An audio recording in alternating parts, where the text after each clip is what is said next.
Olá, boa tarde.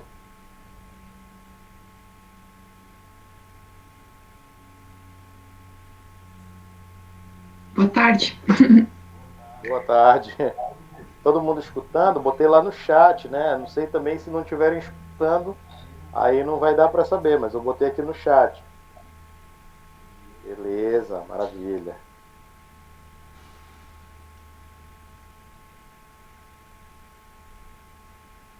Gente, então vou fazer a apresentação da professora Gabriela. Tá? A professora Gabriela, ela é licenciada em Física pela Universidade do Estado de Santa Catarina, tá? A UDESC. Ela é mestre e doutora pelo Programa de Pós-Graduação em Educação Científica e Tecnológica, PPG-ST, da Universidade Federal de Santa Catarina. Atualmente é professora do Magistério Superior de Física e Ensino de Física do Departamento de Física da Universidade Federal de Santa Catarina. É coordenadora do projeto de pesquisa Reflexões sobre a Natureza da Ciência na Formação de Professores de Física e coordenadora do projeto de extensão Meninas na Ciência. Ela foi professora de física na educação básica na rede pública entre 2009 e 2014. É professora do magistério superior, foi, né, na verdade, professora do magistério superior da Universidade Federal do Paraná, UFPR, também das mesmas áreas de física e ensino de física entre 2014 e 2019. E como interesses de pesquisa, ela tem as seguintes temáticas: natureza da ciência, motivação para aprender, formação de professores e relação entre gênero e ciência. A professora Gabriela é minha amiga pessoal também, é uma pessoa de extrema competência. Eu tive a oportunidade de conhecer aí por esses eventos que a gente tem até um grupo no WhatsApp, né, de eventos para a gente acertar aí, tem uma galera toda, alguns também já participam, já participaram de lives aqui, a professora Mara, o professor Natan, né?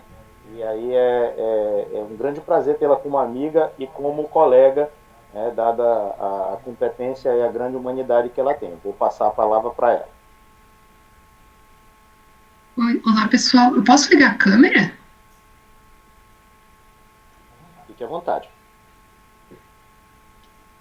Então, gente, eu prefiro falar olhando para vocês, quer dizer, ainda que eu não os veja, eu prefiro me apresentar e saber que vocês estão me olhando e percebendo, né, tentando ter essa interação. O Glauco já me apresentou, né? Eu sou a Gabriela, tenho trabalhado com ensino de física desde 2009, quando eu me formei, né? Então, desde formada, eu trabalho na área da pesquisa e ensino de física, ou antes, até na iniciação científica. E eu queria primeiro agradecer, né, o convite, participar dessa live, dessa discussão. E vou trazer para vocês algumas coisas que eu venho fazendo, que eu fiz no meu doutorado e que eu continuo fazendo na pesquisa. Se eu estiver falando muito baixo, por favor, me avisem, tá? Eu preparei uma apresentação. Eu consigo. Será que eu consigo compartilhar aqui? Eu creio que sim, Gabi. Tem um botão aí para compartilhar Tá. ele. É sempre a tela inteira, né? Tem janela também, se você quiser. Tá, deixa eu tentar a janela então. Apresentar uma janela.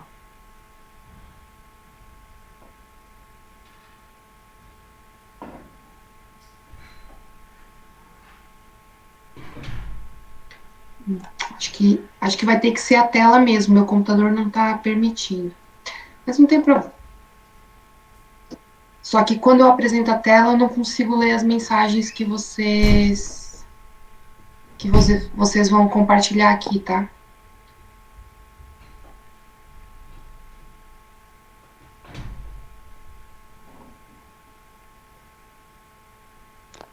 Quanto a isso, Gabi, da janela, desculpa, da tela, né? Eu posso ficar aqui de olho no chat e te avisar se tiver alguma mensagem. Eu tô vendo a minha tela de apresentação. Vocês estão vendo também? Sim, estamos vendo. Tá. Então, é uma tela azul aí, né? Isso.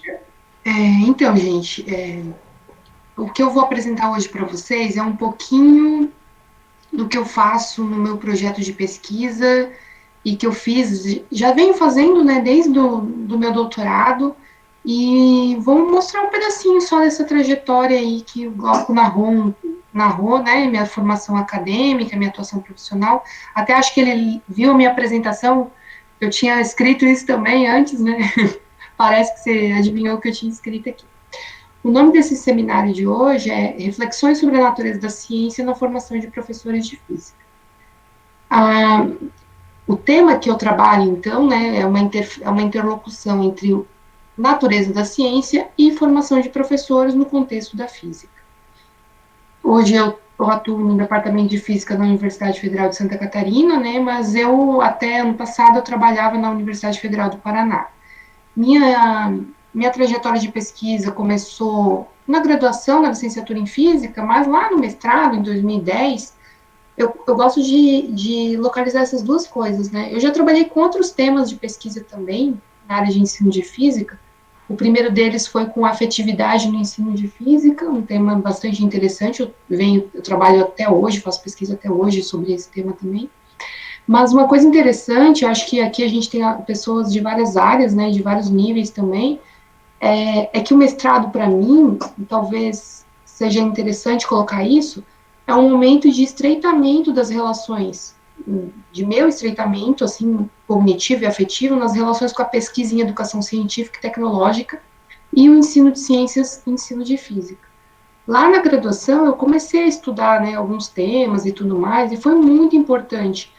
Ainda que eu não quisesse ser pesquisadora, né, eu tinha um desejo de ser pesquisadora, mas o meu desejo era maior de ser professora, né, então comecei essa trajetória de pesquisa só para entender melhor como é que era a sala de aula, e uma coisa não exclui a outra, né, por isso que eu sempre trago isso, que a gente busca um mestrado, às vezes, para estabelecer esse estreitamento das relações com a pesquisa, para entender o que se faz na sala de aula, por que se faz, como que se faz, e também para, né, buscar uma formação mais reflexiva e crítica. O doutorado já é um momento em que a gente passa por um processo de sofisticação dessas relações da pesquisa, com a pesquisa, na nossa área aqui, né, educação científica, ou ensino de física, ou ensino de ciências. Então, é um momento de sofisticação. Então, às vezes, a gente olha para uma pesquisa, a gente tenta desenhar um trajeto de pesquisa, para uns parece tão fácil, né? Às vezes a pessoa está um ano à sua frente e para ela parece tão fácil, mas esse processo de amadurecimento, ele é longo e é importante, tá, gente? Então, se eu trouxer alguma coisa aqui para vocês que vocês ainda não têm um domínio, não se desesperem, assim, né? Não fiquem ansiosos, porque esse processo, ele é lento mesmo. A gente vai conquistando aos poucos, com muito estudo, claro, né?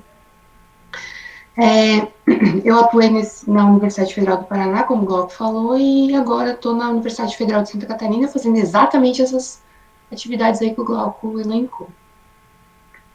Eu trouxe aqui um desenho inicial, que é o que eu chamo de contexto da educação científica, e a nossa preocupação com essa educação científica que promove uma compreensão da natureza da ciência, quer dizer, de entender o que é a ciência, como se faz ciência, atividade científica, atividade do cientista, a imagem que a gente tem, a visão que a gente tem sobre quem é esse cientista, o que ele faz, por que ele faz, como ele faz, enfim. E do conhecimento científico e dos princípios da pesquisa científica. Então, tem uma preocupação inerente na educação científica com isso, né? E é uma defesa também da ideia de que a ciência é um empreendimento social. Então, eu tô dentro desse contexto aí, essa é a minha preocupação. Valorizando uma percepção sobre a ciência como uma atividade que é humana, permeada e condicionada por valores éticos, econômicos, políticos e culturais. Hoje, acho que talvez nunca antes da nossa história, porque aqui a gente tem, eu tenho 33 anos, talvez vocês estejam aí entre os 15, não, 18 até, né, 40, talvez alguém aqui seja um pouco mais velho, tenha 50, 60 anos, mas a gente mais ou menos está vivendo um momento da nossa vida, né? Todo mundo em casa, ou tentando ficar em casa o máximo que possa, de entender o quanto que a ciência é condicionada por esses valores. Talvez se a gente parar para refletir, e cada um aí sentadinho na frente do celular ou do computador, consiga perceber isso, né? Que a gente está na expectativa, a gente está vivendo uma pandemia, na expectativa do desenvolvimento científico em torno de uma cura ou um tratamento para uma doença que a gente conheceu há alguns meses atrás. E a gente percebe também o quanto que isso está, o quanto que essa atividade de produzir conhecimento novo sobre esse tema tá, é envolvido por valores, aspectos, elementos que são do tipo éticos, econômicos, políticos, culturais. E quanto que isso mexe com a gente, né, e com a nossa sociedade. Nesse sentido, eu defendo o seguinte, que essas discussões, elas devem ser adequadamente apropriadas e incorporadas às práticas de nós, professores de ciência, de física, de biologia, ou de qualquer área, né, na formação em informação e exercício, na educação básica e no ensino superior.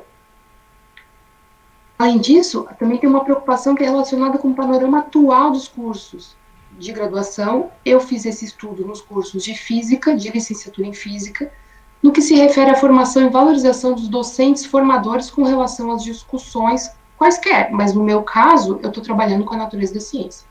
Quando eu coloco esse contexto, eu estou dizendo o quê? Que eu estou preocupada também em saber e estudar e entender o que os professores da graduação eles sabem sobre esse tema, como que eles desenvolvem, como que eles discutem, porque também é a formação do docente universitário que vai influenciar a formação do professor de educação básica, no caso da licenciatura em física que eu estou trabalhando aqui. Então, eu desenvolvi uma pesquisa que tinha um monte de questões, um monte. Então, toda pesquisa, a gente propõe algumas questões, né, norteadoras e tudo mais. Então, as minhas questões, elas estavam envolvendo, basicamente, a dimensão das reflexões sobre o que é a natureza da ciência e como ela é proposta, essa discussão, na formação de professores de física. Aí, eu entro dentro de um tema que talvez não seja muito conhecido de vocês, que é o tema das crenças. E são crenças que a gente chama do tipo motivacionais. São crenças que a gente tem sobre vários temas. E não tem relação com crenças religiosas, ou, sei lá, eu acho que. Não é o acho que, mas é o quanto que, como a gente constrói uma crença sobre a gente mesmo, sobre as instituições, sobre o papel da escola, sobre o papel do professor, sobre o papel da educação, sobre a nossa capacidade de desenvolver tarefas. Então, eu localizei aí 2 tipos de crenças com as quais eu trabalhei, né? Que seriam quais são as crenças sobre a natureza da ciência dos professores universitários de física que atuam nessa formação de professores e como elas influenciam a ação dos docentes universitários que atuam nessa formação. Vejam que aí tem pergunta para pesquisa para a vida inteira. Né? Se você chega apresentando para o seu orientador essas 3 questões de pesquisa, e talvez se o Glauco é orientador de algum de vocês aí, ele já deve ter dito, menino, como é que você vai fazer tudo isso no TCC? Ou como é que você vai fazer tudo isso no mestrado? Né? Tem, o orientador, ele sempre olha, lê o que a gente escreve e diz, nossa, essa pessoa aí não vai dar conta. É claro, ele sabe, eu não dei conta. Não dei, gente. É um projeto de pesquisa e de vida acadêmica, né? Com essas questões de pesquisa, eu busquei caracterizar, de maneira geral, a influência das crenças sobre a natureza da ciência dos docentes universitários de física que atuam nos cursos de licenciatura. Então, vocês vão perguntar assim para mim, tá, você perguntou um por um? Quase isso. Eu fiz com um grupo restrito, mas já foi um mapeamento inicial, tá? Convidei muita gente para participar dessa pesquisa, os docentes universitários, talvez até algum professor de vocês tenha sido convidado por mim, mas, claro, tem toda uma questão de limitação, né, de conseguir entrevistar muita gente no Brasil inteiro, mas eu consegui reunir um grupo de professores que são bem representativos, né, docentes universitários que são bem representativos para a área. Mas eu não vou falar desse tema hoje, vou falar de outro, que é o seguinte, como é que eu fui buscar esses docentes universitários? E é sobre esse tema que eu vou trabalhar, que eu vou apresentar para vocês. Como é que eu mapeei o cenário geral dos cursos de licenciatura em física para encontrar, então, professores que me concedessem entrevistas? Então, dentro da pesquisa tinha uma série de objetivos específicos, e eu vou trabalhar hoje com vocês só esse objetivo 3 aqui, ó, que foi mapear a oferta de disciplinas com discussões sobre a natureza da ciência em cursos de licenciatura em física no Brasil. Então, vamos lá. O objetivo, então, é analisar... Ah, desculpa. Antes disso, mas, Gabriela, por que você está preocupada com essa natureza da ciência aí? O que ela tem? Tem todo um referencial teórico em torno da natureza da ciência e tudo mais, mas também as nossas legislações para a formação de professores de física no Brasil, formação de professores e formação do físico educador, elas exigem que a gente faça algum debate sobre esse tema. Então, eu fui atrás dessas legislações e descobri essas coisas aí, ó. Que há uma legislação que pede. Isso aí, gente, eu fiz até 2017, 18. Não sei se vocês acompanharam aí os cursos de vocês, não sei como é que está o curso de licenciatura em física de vocês, mas os nossos cursos vão ter que passar por alguma reformulação até final do ano que vem. Então, algumas coisas podem ter mudado, tá? E essa apresentação não está atualizada nesse sentido, mas eu não acredito que tenha que fuja muito disso. Então, há uma legislação sobre a formação de professores de física que refere-se muito poucas discussões sobre a natureza da ciência, e daí vai uma dica de pesquisa. Quando a gente quer justificar nossa pesquisa, se tem bastante pesquisa na área, a gente diz, olha só quanta pesquisa tem na área, então é importante. Quando tem pouca, a gente fala assim, olha só, tem pouca pesquisa na área, então também é uma lacuna. Então fica a dica para vocês, anotem no caderninho de pesquisa aí.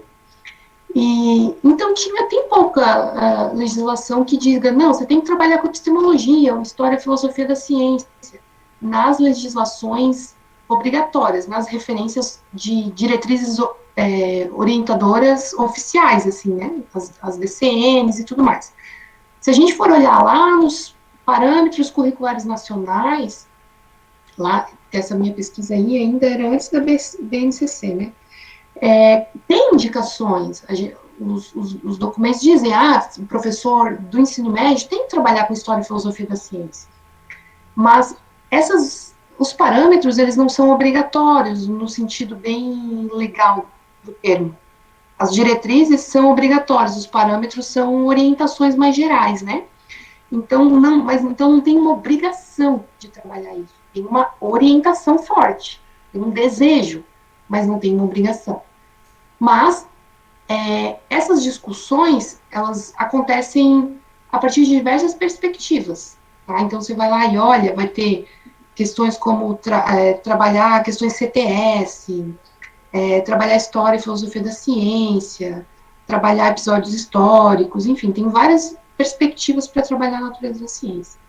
Mas há também, a gente consegue perceber a falta de formação específica do docente universitário para trabalhar esses termos, até mesmo lacunas nos currículos dos cursos de licenciatura em física. Então, eu fui lá e vi assim, olha, todo o referencial das diretrizes e tudo mais, das legislações, está dizendo assim, bem pouquinho que tem que trabalhar, mas diz. Não é uma coisa assim, obrigatória, do tipo, todo mundo no Brasil trabalha com isso na escola, ou todo curso de formação superior, né, da física, ou de ciências, ou de biologia, ou de química, pensando nessa área das ciências exatas e naturais, tem que trabalhar com isso. Não tem, assim, mas a gente fica motivado tá? Mas tem essa falta de formação específica do docente universitário e as lacunas que foram encontradas. Então, eu me muni disso, né? Pensei, não, eu tenho elemento suficiente para conseguir argumentar e justificar eu fazer a maior loucura da minha vida. Vocês vão entender por quê. Eu fui atrás dos projetos políticos pedagógicos de curso, projetos pedagógicos de curso, de todos os cursos de licenciatura em física do Brasil. E eu até achei que ia ter menos, por isso que eu também me propus, né? Olhem só. Eu fiz uma pesquisa documental que foi do tipo exploratório explicativa, usei como fonte de informação as fontes primárias, sem tratamento analítico, né, a gente dá esse nome para elas. Então, usei PPC, Projeto Pedagógico de Curso, e as matrizes curriculares de cursos de licenciatura em Física. apenas nas instituições de ensino superior públicas do Brasil.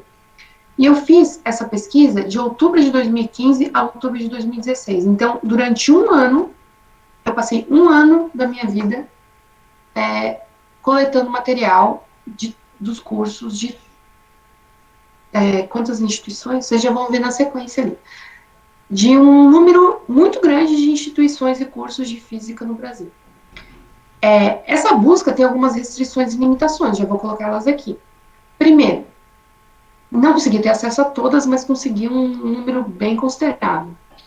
O PPC e a matriz curricular dos cursos, elas não dizem, elas são documentos que regulam, orientam os cursos, mas, digamos assim, a gente sabe que os documentos estão lá, cada um tem a sua interpretação dos documentos, e ele não vai refletir a prática da sala de aula.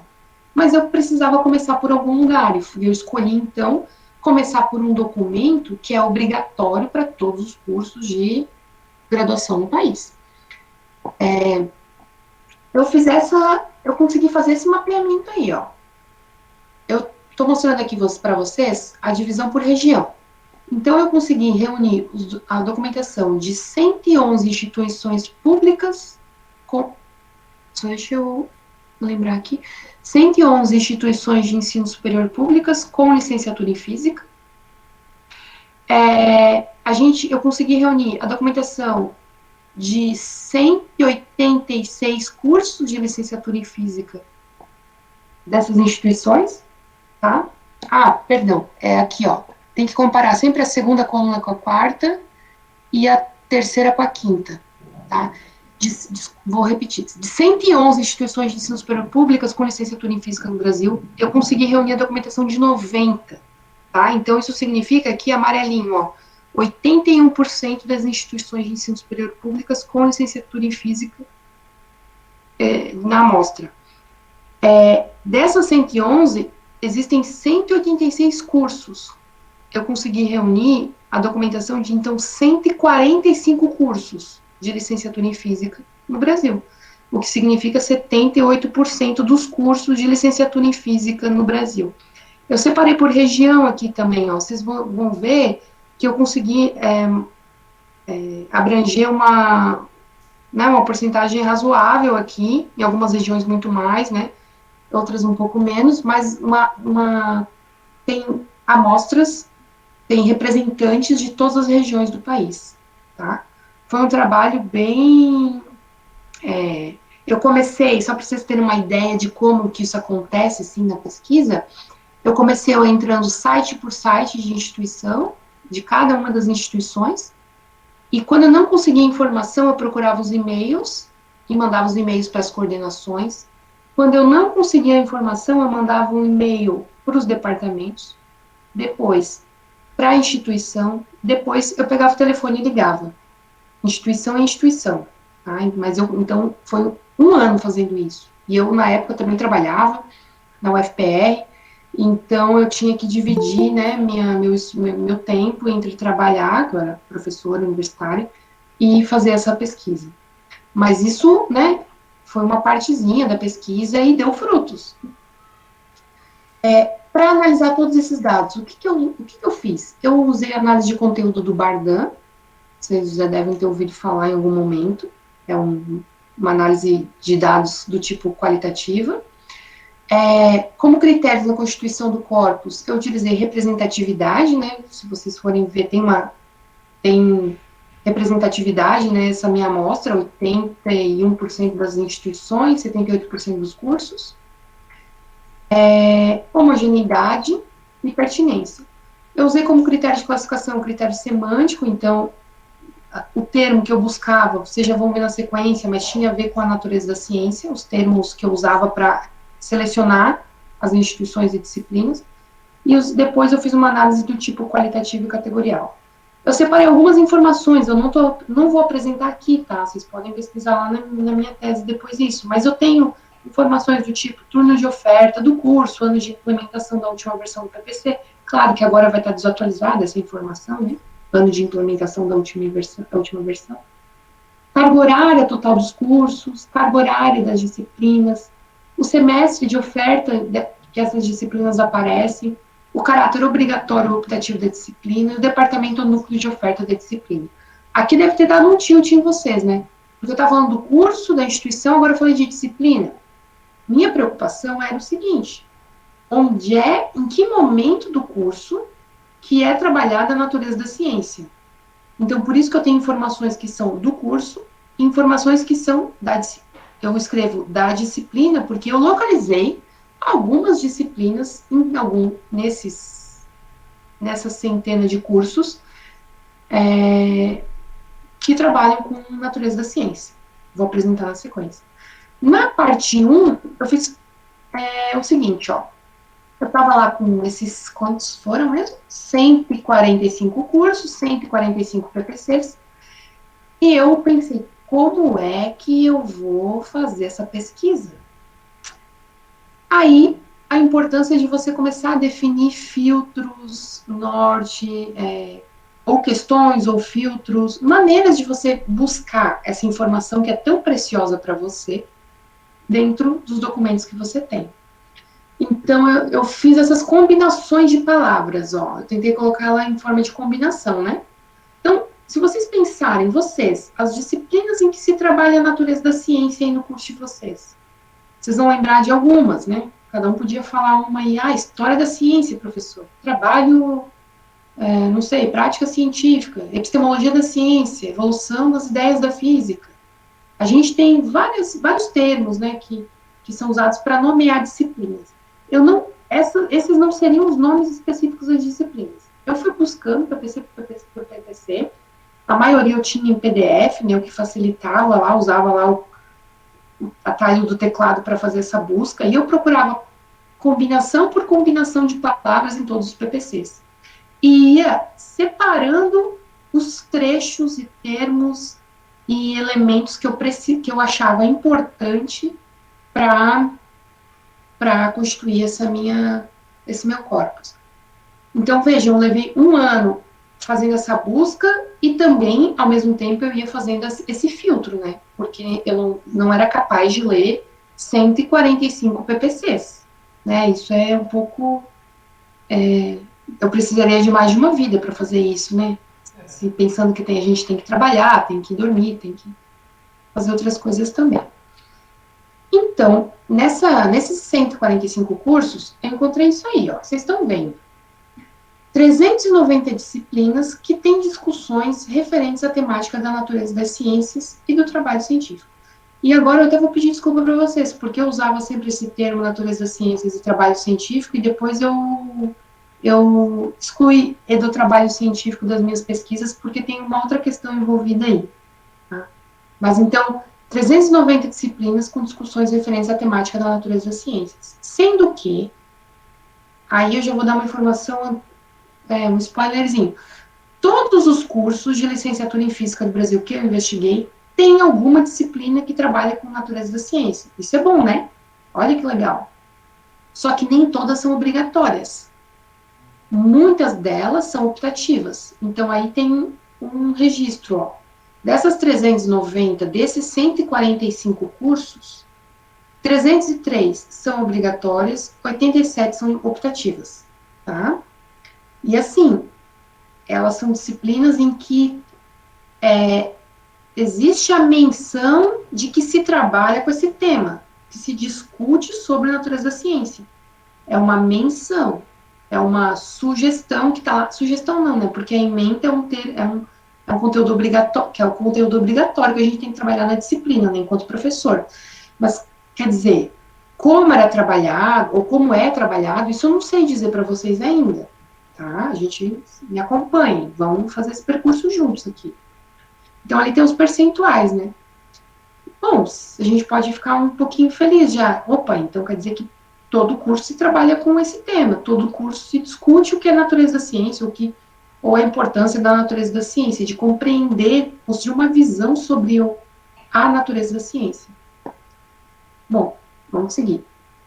Essas 390 disciplinas, então, foram, assim, foram minhas companheiras durante mais um ano. Então, eu passei mais um ano olhando para elas e tentando extrair delas o máximo que eu conseguia. uma coisa que eu extraí delas, e que talvez vocês também vão reconhecer aí nos cursos de vocês. Eu consegui separar essas disciplinas em três grandes grupos, tá? Grupo 1, 2 e 3. E eu chamo esses grupos, eu usei um referencial teórico do Tardif, 2014, 2011, 2007, tem vários anos, né, várias edições dos livros, que são dos saberes docentes. Então, lá nos trabalhos, eu sempre apresento assim, uma discussão sobre saberes docentes e tudo mais, e eu consegui definir dois tipos de saberes em que a gente poderia localizar essas disciplinas. São disciplinas que contêm ou que trabalham com saberes que são disciplinares, que são os grupos 1 e 3, verdinho e laranja, e são as disciplinas que trabalham com saberes pedagógicos, que está aí no grupo 2. E os saberes disciplinares podem ser divididos ainda em... a gente tem saber disciplinar, que são saberes emergentes, né, que são os saberes emergentes, sociais emergentes, da cultura universitária, nesse caso. Que eu estou chamando de saberes disciplinares de história, filosofia, epistemologia e sociologia da ciência e da física. E os saberes disciplinares de física. Então, se vocês forem parar para pensar aí, quem fez história da ciência, se eu investiguei o curso e tudo mais, entrou na amostra, essa disciplina de história da ciência entrou dentro do grupo 1 aí. Ela foi classificada como grupo 1. Uma disciplina de, por exemplo, metodologia do ensino de física, que trabalhe com o tema da natureza da ciência, entraria no grupo de saberes pedagógicos. Uma disciplina de astronomia, em que menciona, por exemplo, história da astronomia, entra no grupo 3, saberes disciplinares de física. Tá? Então, eu fiz essa divisão me facilitou muito em decidir o caminho que eu ia tomar.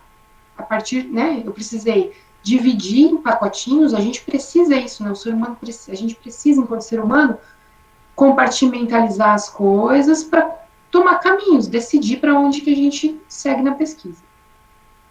Aqui, ó, então, eu separei esses três grupos. Essa imagem está menorzinha, mas ela, talvez não vai dar... Separei nesses três grupos, e esses grupos também estão representados nos círculos, tá? Deixa eu ver se as cores estão correspondentes. Não estão correspondentes, não pensem nas cores. Vamos pensar aqui, ó. O que eu quis mostrar nesses três círculos é que tem saberes que se interrelacionam, ó.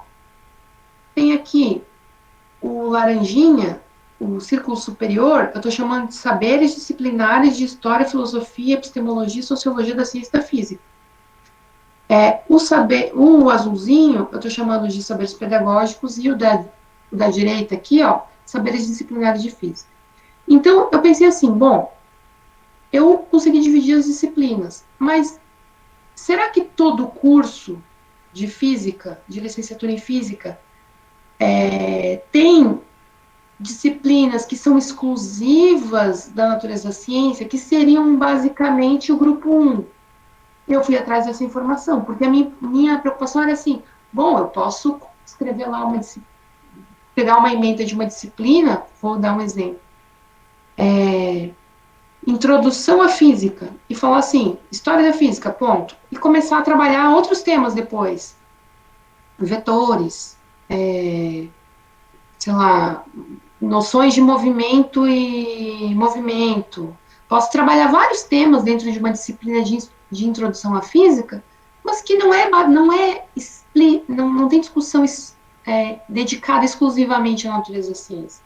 Então, foi importante entender também onde que estavam onde que cada curso fazia, ou se propunha fazer. E eu construí esse círculo aí para ir localizando, assim, ó, olha só, o que mais me interessou foi a intersecção de todos, né? Vocês já devem estar imaginando. Qual que seria o ideal? O ideal seria que todo curso tivesse discussão sobre a natureza da ciência na sua essência, grupo 1, como a gente dá, né, quando nas disciplinas que ensinam, que a gente aprende os saberes pedagógicos, que tem a ver com as metodologias, as práticas, né, a formação profissional do professor, né, de como que a gente se torna professor, E também naquelas disciplinas que a gente chama de disciplinares de física, que são as disciplinas específicas de conteúdo de física, né? Então, lá fui eu, né? Lá fui eu de novo. No Brasil, a gente tem só 5 cursos que apresentam disciplinas dos 3 tipos. Então, são 28 disciplinas de 5 cursos de física no Brasil. E aí eu fui atrás dos professores desses cursos para entrevistar, porque eu queria entender como e o que se fazia e como se fazia essa discussão nesses cursos. São poucos, né? 5. Poxa, professora, de 145 reduziu a 5, também achei pouco. Aqui que eu fiz, fui aumentando para as outras intersecções, sabe? Até encontrar um número de professores que eu achei razoável de entrevistar. Bom, vamos. Deixa eu lembrar. Tá, parei aqui. Aquelas informações que eu mostrei para vocês lá no início, ó, nessa coluninha da direita que vocês estão vendo, eu vou apresentar agora, tá? Agora, uma preocupação minha era em relação à carga horária desses cursos que eram destinados às discussões sobre o tema. Aí lá fui eu comparar carga horária por carga horária e comparar com o cenário geral. Então, assim, essas disciplinas 390 que eu analisei, dentro dos cursos, elas representam 4,65% da carga horária total dos cursos. Então, a gente tem essa porcentagem que é bem pequena. Mas parte dessas disciplinas, elas pertencem ao grupo 2 e 3. Qual que é o problema do grupo 2 e 3? Queria estar ouvindo vocês agora. Não é o problema, tá? Deixa eu refazer. Por que eu não fico tão satisfeita em ter uma discussão sobre a natureza da ciência apenas num grupo, uma disciplina que seja do grupo 2 ou 3? Porque lá, na disciplina de saberes pedagógicos ou disciplinares de física, não é um momento dedicado para a discussão sobre a natureza da ciência na sua essência. É importante a gente ter disciplinas que sejam exclusivas sobre a natureza da ciência, sobre a história, filosofia, epistemologia, sociologia da ciência. Então, assim, apesar de ter 4,65% do curso, né, pensar assim, professor, mas pensando, né, nisso, até que não é tão pouco, porque a gente tem tanta coisa para aprender, né, nos cursos, mas parte dessas disciplinas, elas pertencem ao grupo 2 e 3. Isso é bom, digamos assim, não é suficiente, mas também é muito desejável que a gente tenha disciplinas do grupo 2 e 3. Eu já vou explicar um pouquinho mais na frente. Há uma breve preocupação em atender as demandas da legislação sobre formação de professores com relação à oferta de disciplinas sobre a natureza da ciência. A gente chega a essa conclusão. Mas tem outra questãozinha que eu já mostrei para vocês lá no início. 22,3% são optativas eletivas, né, e complementares da formação principal. Vocês que estão aí nas fases do curso, às vezes nas fases finais, que estão escolhendo as disciplinas optativas e eletivas, sabem, né, que tem algumas que tradicionalmente são ofertadas, né, porque tem algum professor ou um grupo de professores que oferta com frequência aquela disciplina que já parece que é optatória, né, não é obrigatória, mas é optatória.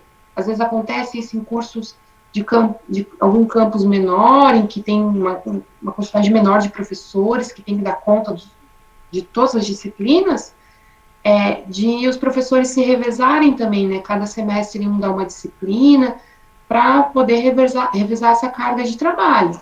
Então, quer dizer, nem sempre a gente vai ter essa discussão assim, ali, bem definida. Essa carga horária, então, dos 4,65%, 2,3% é de disciplinas obrigatórias, destinadas do grupo 1. Ou melhor, carga horária total destinada a disciplinas obrigatórias do grupo 1. Então, eu só consigo saber, dessa minha amostra de 145 cursos, que 2,3% da carga horária é, sim, de disciplinas que trabalham a natureza da ciência na sua essência. Tá? Então, é um dado de pesquisa. a gente pode chegar à conclusão que há pouco espaço ainda e tempo destinado a essas discussões. Uma menor dedicação ainda para integrar o tema a outras disciplinas e conteúdos da área de ensino de física. E daí, eu vou fazer até uma citação do André Martins, aqui, ó, que ele fala da importância, vocês podem consultar esses dois artigos aí, são muito bons para entender sobre a natureza da ciência, dos publicados no Brasil, assim, ali da primeira década do século, né, os últimos 10 anos, 10 anos anteriores, para mim, são os dois mais gostosos de ler, assim, de usar como referência, porque eles falam o seguinte, não, eles falam da importância de a gente integrar discussões que são do tipo teóricas nas disciplinas práticas. Eu não conheço a realidade de vocês dos cursos aí, mas aqui no Sul a gente tem uma certa influência, assim, de alguns professores, né, que já foram professores aqui na Universidade Federal de Santa Catarina, professores, sei lá, da USP, professores da URGS, e em que a gente tem uma tradição de ter disciplinas chamadas práticas de ensino de física, e dentro das práticas, não é estágio, são disciplinas em que a gente trabalha todo referencial teórico sobre atividades experimentais, sobre modelização, sobre concepções alternativas, contrato didático, transposição didática, história, filosofia da ciência, uso de tecnologias, e depois, numa segunda parte da disciplina, os alunos têm que dar aula sobre os conteúdos, usando aquilo tudo que foi debatido. E daí a gente faz a discussão, né, contrastando o que foi estudado e como que... Então, quer dizer, a gente promove a oportunidade, quer dizer, tem a oportunidade dos alunos de aplicar toda a discussão teórica que foi feita um mês antes. Então, isso também é importante, né? Por isso que as disciplinas do grupo 2 e 3 são importantes. Do grupo 2, por esse motivo que eu falei. Quer dizer, numa disciplina de saber pedagógico, a gente também aprende a como trabalhar com a natureza da ciência na sala de aula, nas aulas de física, no caso, né? Então, tá. Terminando a parte 1 aí das análises, eu consigo, assim, sintetizar para vocês que esse debate ele está presente mais frequentemente em disciplinas específicas sobre esse debate histórico, filosófico e tal, que é do grupo 1, perpassam parte das disciplinas que abordam os aspectos metodológicos do ensino de ciências e de física, que são as disciplinas do grupo 2, saberes pedagógicos, e pouquíssimo presente nas disciplinas que abordam especificamente o debate conceitual da ciência e da física, que é o grupo 3, saberes disciplinares. Tá? E aqui, ó, essa última linha, eu vou deixar vocês me perguntarem no final. Vai que surge uma pergunta, eu respondo. Então, parece assim que há um privilégio nas disciplinas do grupo 3, vejam se vocês não percebem isso também, ó.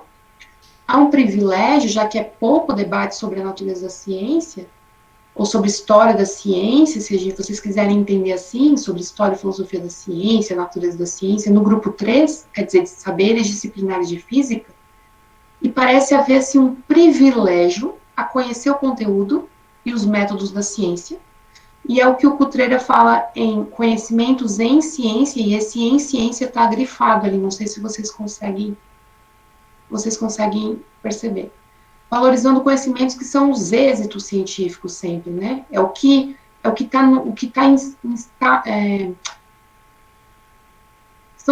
a ciência que já tem uma certa, tem uma aceitação, a gente aceita, né? Aí quem entende um pouquinho mais né, sobre natureza da ciência já sabe qual é a minha posição epistemológica aqui, quando eu falo isso. Então, tem um certo rol de conhecimentos, de êxitos científicos, e que a gente trabalha eles e só eles, né? E falta um pouco, e daí eu coloco como uma necessidade, de a gente valorizar um conhecimento que o Cutreira fala que é um conhecimento sobre ciência. Não é só conhecer coisas de ciência, mas é conhecer também sobre a ciência. E eu tenho certeza que todo mundo aqui que está vivendo essa pandemia está começando a perceber, a gente que está aqui, que tem algum tipo de acesso a um conhecimento. A gente tem o privilégio de ter um acesso a um conhecimento. A gente aqui está no sábado à tarde, sentado na frente do computador ou do celular, estudando sobre um tema que é muito. Que não é um tema da mesa do almoço, né, gente? Não é o tema da fila do supermercado. A gente está tendo acesso a um conhecimento que eu estou trazendo aqui para vocês, mas vocês têm outros conhecimentos tão importantes para apresentar para mim, talvez, né, em outros momentos, ou o professor Glauco aqui. Então, a gente está discutindo uma coisa aqui, a gente está refletindo sobre ciência aqui.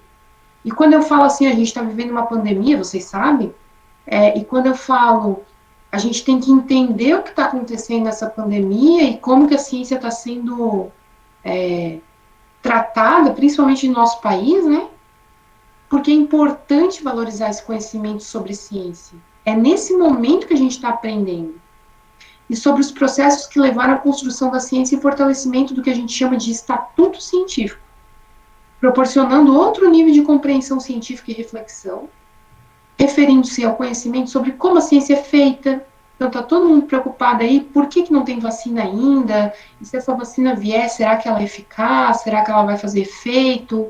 E daí a gente começa a lembrar que a gente toma, pelo menos os professores, né, têm acesso, os idosos, as crianças, a vacina da influenza A todo dia. No nosso país, tem, em relação ao mundo, tem ótimas campanhas de vacinação, e é por isso que a gente toma vacina, e a gente toma mesmo todo ano, tá? Então, como os cientistas desenvolvem a ciência, como eles utilizam a ciência e como eles deliberam sobre o conhecimento científico. A gente podia hoje, sei lá, assistir o Jornal Nacional, ler essa frase e assistir o Jornal Nacional quando falar sobre, ou qualquer outro noticiário, né, quando falar sobre os dados os dados das últimas 24 horas sobre a pandemia, sobre coronavírus, a gente podia pensar nessa frase assistindo o noticiário e entendendo o quão importante ela é. E eu acho que eu tenho eu suspeito que vocês são capazes, muito capazes, devem fazer isso já com alguma frequência, né? Porque é o que a gente está vivendo aí. Então tá, fiz a minha. Brinquei com o Glauco outro dia, que eu ia dar uma palestrinha aqui, mas eu fiz já meu papel aqui social de tentar motivar vocês a pensar sobre o tema. O que eu fiz com aquelas 390 disciplinas? Gente, aí vocês vão falar de novo, você ficou lá contando coisinha e olhando, lendo frase por frase. Fiquei, gente. E separei as emendas das disciplinas em 6 tipos. Acho que depois vem um quadro aí. Ó, leiam aí. História, filosofia, epistemologia e sociologia da ciência. Temas de epistemologia, filosofia e sociologia da ciência. Filósofos, epistemólogos, sociólogos da ciência. Análise e estudo das ideias da filosofia, epistemologia e sociologia da ciência. História, filosofia, epistemologia e sociologia da ciência para o ensino. Para o ensino, essa é a parte importante dessa categoria aí. E outros. Eu construí, eu não apresento aqui, tá? Vocês vão ter que esperar o artigo do Caderno Brasileiro de Ensino de Física sair, vou vender meu peixe, Glauco. Sair para vocês ir lá olhar as tabelinhas que tem. Aqui eu só apresentei as categorias. Faltam as subcategorias, os indicadores. Quer dizer, para cada categoria tem mais subcategorias e tem indicadores. E eu tenho alguns referenciais que eu uso para dividir as 300, quer dizer, extratos de 390 disciplinas, até aí, ó, nessas categorias, subcategorias, dentro dos saberes, tá meio cortadinho ali, mas olha, G1, G2, G3, ó, grupo 1, grupo 2, grupo 3. Obrigatório, optativo, obrigatório, optativo, obrigatório, optativa, total, e foram 1.480 extratos. Aí, a gente, depois que a gente ficou martelando prego em pedra, a gente usa humildade e pergunta para os outros, né? Como é que eu faço isso, gente? Tem um monte de software de análise de dados qualitativos para analisar entrevista, analisar questionário, analisar, sei lá, textos. Nesse meu caso, oi, fala. Oi? Tem alguém querendo falar? Marlon, você está com o microfone aberto. Você quer falar alguma coisa?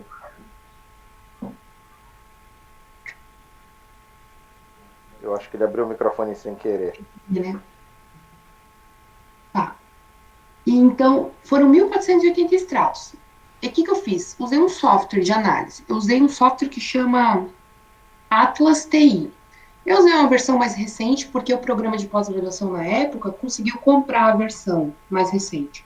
Mas, por exemplo, a versão 6.0, se vocês colocarem no Google Atlas TI, versão 6.0, ou free, né, download free, vocês vão encontrar versões gratuitas desse software. Hoje eu estou trabalhando com também análise de conteúdo com uma outra aluna, ela está usando QDA, tá? É outro software de análise de dados gratuito. Então tem vários softwares, gente. Vocês podem usar assim, ó. É até legal de brincar no software, tá? Fazer análises, construir textos a partir de. Você consegue construir textos a partir de outros textos. É bem legal de brincar nesses softwares. Então aí tá os números, né? Que eu estou apresentando para vocês. Eu vou mostrar a parte qualitativa. Estão vendo aqui que eu separei para cada categoria e subcategoria G1, G2, G3, grupo 1, 2, 3? Então, separei aqui também, ó, naqueles mesmos grupos lá atrás, eu reconheci, bom, qual é a porcentagem de extratos que tem em cada uma dessas, quer dizer, o que me chamou tanto atenção nessas disciplinas e que eu posso encaixar nos grupos. Então, acho que já era meio esperado, né? A maior parte do conteúdo de natureza da ciência vai aparecer no grupo 1, que eu disse para vocês lá, e daí é um termo que eu estou usando, né? Que é onde se trabalha a essência da natureza da ciência. Esse termo aí eu usei. Quer dizer, alguém pode me dizer, não, mas não é bem assim? Vamos discutir, tá?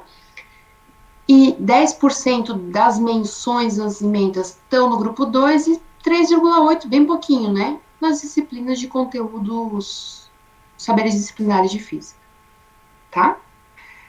E daí, deixa eu ver qual é o slide que eu tô aqui. Eu trouxe algumas análises bem gerais, tá? Ainda que compõe um nível bem propositivo, e que a decisão didática metodológica, quer dizer, o que o professor faz de fato em sala de aula, depende essencialmente dele, as ementas, parte delas, das ementas das disciplinas, sugerem um tratamento mais tradicional e conservador sobre a natureza da ciência, enquanto outros atendem recomendações da literatura, e daí tem alguns referenciais para o trago, né? A nível propositivo, identificamos nas ementas. Peraí, só deixa eu ver um negocinho. É uma abordagem da história da ciência que é dissociada de análises epistemológicas ou filosóficas da ciência. Então, o que acontece muitas vezes, gente, e daí tem outros autores que já trazem isso ali embaixo, ó. Pereira e Martins, Rosa e Martins, Tenfen, Londero, já sinalizaram isso, que grande parte das licenciaturas, a história da ciência, ela não é apresentada de maneira articulada a um debate que é filosófico ou epistemológico, da própria ciência. A gente, então, estuda episódios, muitas vezes, de maneira dissociada de uma análise mais rigorosa, baseada nos referenciais da epistemologia, da filosofia. Ou ainda, que foi, por exemplo, o meu caso na minha graduação. O debate filosófico não tinha nenhuma conexão com o aspecto histórico da física, por exemplo, da ciência. Então, eu tinha duas disciplinas, uma história da ciência e uma filosofia da ciência, e elas não tinham conexão nenhuma. Nenhuma. Então, eu aprendi, sei lá, eu estudava, sei lá, episódios históricos, que não tinham uma análise aprofundada de maneira nenhuma, e o debate filosófico ele era totalmente dissociado, quer dizer, era filosofia para filosofia, não para física, né? Enfim. Mas isso, gente, daí a professora Gabriela está aqui reclamando da professora dela, né? Aí que vem a questão, ó. Mas qual é a formação que os professores do ensino superior, eles têm, né? De onde é que vem? Daí vocês têm que ler o capítulo 5 da tese ou esperar o outro artigo sair. tá? Mas a questão era justamente essa, era entender e botar o dedo na ferida. Os professores do ensino superior não têm formação para trabalhar com isso de maneira geral, porque lá na graduação e também na pós-graduação, pouco se debate sobre isso. Hoje, a gente já tem um movimento um pouco mais acentuado, tá? Os professores que estão, né, que trabalham com esses aspectos hoje, já tem uma preocupação, compreenderam, assim, a gente tem que fazer autocrítica também, né? Eu sou um caso desses. Eu comecei a me interessar com isso e quando eu tive, assim, mais de frente, assim, quando eu tive que assumir disciplinas que tinham esse tipo de discussão. E eu percebi, meu, eu não sei nada sobre isso. E eu já fazia o doutorado e tinha estudado, lido os livros dos principais filósofos, epistemólogos da ciência, e eu pensava, eu não sei debater isso. E fui atrás, né? Então, dentro dessas 4 categorias aqui, ó, 6 categorias aqui, então eu consigo trazer um resultado para vocês, que está aqui no cabeçalhozinho, tá? Então, a categoria temas de epistemologia, filosofia e sociologia da ciência, e os filósofos e epistemólogos e sociólogos da ciência, nessas categorias, o que a gente percebia?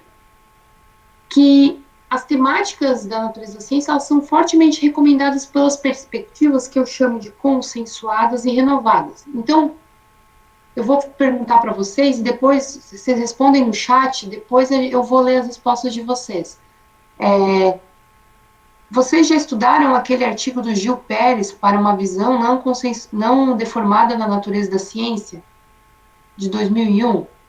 Respondam no chat, sim ou não, e depois eu vou ler, tá? A ideia de métodos e metodologia científica, então, geralmente, nessas categorias são trabalhadas isso, e a presença forte, e daí vem o catecismo da epistemologia da ciência, da natureza da ciência, da história e filosofia da ciência, mais da filosofia, com Popper, Lakatos, Feyerabend e Bachelard.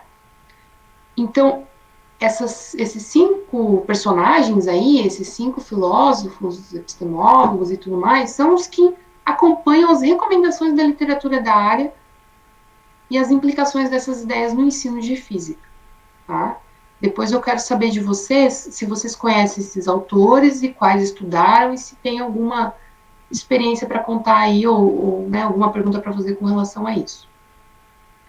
Com relação à categoria História, Filosofia e Epistemologia da Ciência no ensino, e daí eu coloquei em letra maiúscula ali, aí vem aquilo que eu já comentei do André Martins. Ó. É recomendado a incorporação desse tema no debate metodológico, fortemente, e a discussão sobre as visões e concepções da natureza da ciência de professores e estudantes, elas aparecem desde o século passado, né, na literatura da área da educação científica. E a gente vai desde as visões clássicas, que são aquelas listas de conteúdos para se trabalhar sobre a natureza da ciência, até visões mais renovadas. E a gente tem alguns representantes aí no Brasil e fora do Brasil. Eu trago bem os autores nacionais aqui para vocês, das visões renovadas, né? Tudo publicado em português. E há uma diversidade de temas e conteúdo sobre a natureza da ciência, e daí é o spoiler da última parte da minha pesquisa, que assim, ó, os professores entrevistados, eles dizem que não... cada um diz que faz uma coisa diferente. Então, quer dizer, não há modelos consensuais. A gente não sabe exatamente... não é que a gente não sabe. A nossa formação enquanto professor docente universitário nos leva a fazer escolhas que não são consensuais. Se eu e o Glauco, a gente entrar na sala de aula para dar aula sobre o mesmo tema, exatamente o mesmo, e não tá relacionado ao tipo de atividade ou de abordagem que a gente vai fazer metodológica.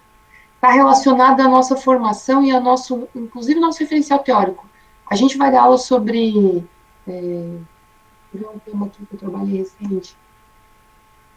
Não sei, um método científico, sobre ruptura do método científico, sei lá. A gente vai trabalhar isso de maneira tão diversa que talvez só pessoas que fizeram toda a graduação junto, fizeram mestrado, doutorado junto, vão trabalhar um pouco parecido, que leram exatamente os mesmos textos. Mas não há modelos consensuais para ensinar sobre a natureza da ciência. Mas é importante pensar também que há uma crescente institucionalização da área da pesquisa na educação científica, e que bom, né? Contribui para o desenvolvimento e na construção de concepções sobre ciência, origem, essência, progresso e consolidação, a partir de perspectivas que eu vejo como mais renovadas e ventiladas.